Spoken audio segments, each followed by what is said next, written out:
Disneyland. If you want to go into the Disneyland park, you have to go through the entrance, right? You got to buy a ticket. You got to go through the entrance. You have to be counted on one of those little rotating things that allows you to get in.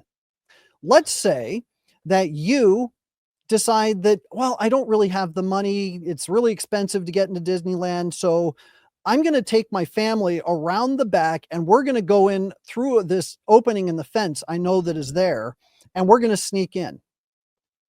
And you get into Disneyland and you go around, you start having fun in the park. And then security discovers that you and your family got into Disneyland illegally. What are they going to do? Do they let you stay and say, well, you're already here, we're just going to let you go ahead and have fun in the park? Or do they kick you out? And if they kick you out, do they also kick out your wife and children? And the answer is yes. So are the wife and children harmed by this action? Yes. But who did it? The husband, because he's the one responsible. Suppose also you have lines at the gate and you decide, well, it's going to take at least half an hour to get through this line. I'm just going to kind of weasel my family up to the front. And we're going to cut. And we're going to cut into the front of the line so that we can get in earlier, so that we can start our day. And then what happens when security sees you cut in line? Where do they put you?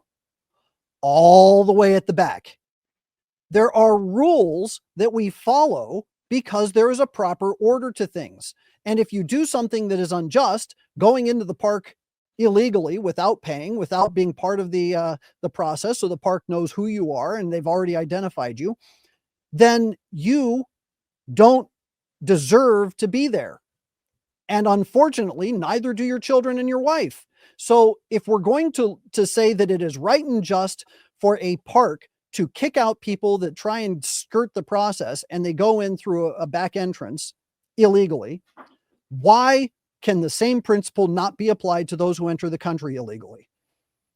They criticize, even in one of the earlier statements from Archbishop Gomez, his whole point was, okay, there's got to be a better way than arresting these people, going door to door, whatever, or just taking them off the streets. How else are they supposed to do this? Like, these criminals, man, right? They're not gonna turn themselves in. Okay, there's some bad hombres, yes. Not all of them. All the people that broke the law and came across this country, they're not doing evil crimes. Okay, understood. Maybe what we could be done, why don't you promote the self-deportation app? Okay, if you want the law and order, you don't want these raids, why don't you guys promote the fact that if you guys came here in criminal, promote that. There's actually been up to 1 million people, they say now, that have self-deported themselves via Trump's program, right? But it's just, of course, it's a crazy situation. We understand this. This is horrible what's happened. That's why we were screaming for the past, all of us on this side of the aisle, the last 4 years, flashing warning signs that this thing would happen, that this unrest is, in our communities, which we don't want, would be going on. We didn't want this, but you guys were silent about this for the past 4 years, pretty much. Yeah. Well, let's extend the analogy.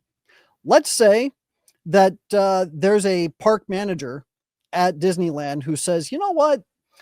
I kind of want to boost our numbers. And I know that our park is too expensive for people to get in. So we're going to go ahead and create this back entrance for people to get in illegally. And then on top of that, I'm going to hire a local Catholic to help facilitate those people into the park. And then when the park manager is found out and is removed from his position because he's corrupt, and a new park manager comes in and says, we've got a bunch of people in here, they don't belong here, we need to find out who they are, put them out of the park, and then also start prosecuting the people that were hired to facilitate their coming in here illegally. Don't blame the new park manager for the mess that was created by the previous one.